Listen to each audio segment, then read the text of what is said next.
बिस्मिल्लाहिर्रहमानिर्रहीम। अस्सलामुअलैकुम। मैं हूं नाइला भट्टी और आप देख रहे हैं ताज 92 न्यूज़। नजर डालते हैं आज की खबरों पर। Tando Allahyar district bureau chief Tariq Hameed Abbasi की खबर शामिल करते हैं।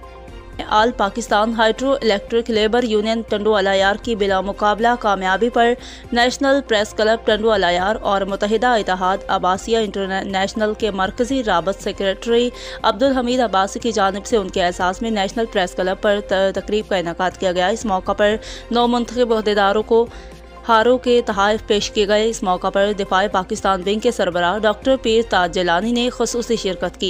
इस मौका पर सब डिवीज़न 1 के चेयरमैन खालिद महमूद कायम खानी, आरओ डिवीज़न के चेयरमैन खुदा बख्श बलोच, सब डिवीज़न 1 के चेयरमैन सईद अहमद खानजादा ने मीडिया से गुफ्तगू करते हुए कहा कि हैस्को के अमले और आवाम का चोली दामन का साथ है। पूरे सिंध में टंडो अलायार का अमला अपने कम वसाइल के बावजूद आवाम को बिजली फराहम करने के लिए शब रोज़ जद्दोजहद कर रहे हैं। उन्होंने कहा कि हुकूमत इदारे में नई भर्ती करे और आवाम पर आयद कर दिया फेलो टैक्स को ख़त्म किया जाए ताकि गरीब आवाम बिजली के बिल आसानी भर सके। उनका कहना था कि इसके बावजूद टंडो अलायार बिलों की अदायगी में दीगर सूबों में सर फहरिस्त है। हमारे पास जो अमला है वो चंद हज़ार कनेक्शन के लिए भर्ती किया गया था, जो कि इस वक्त 1 लाख से ज़ायद बिजली के कनेक्शन मौजूद हैं। उन्होंने कहा कि हम नेशनल प्रेस क्लब की टीम और आबासी बरादरी के अफराद के भी मशकूर हैं, जिन्होंने हमारी खुशी को अपनी खुशी समझकर हमें जो इज्जत बख्शी है, हम उनके मशकूर हैं।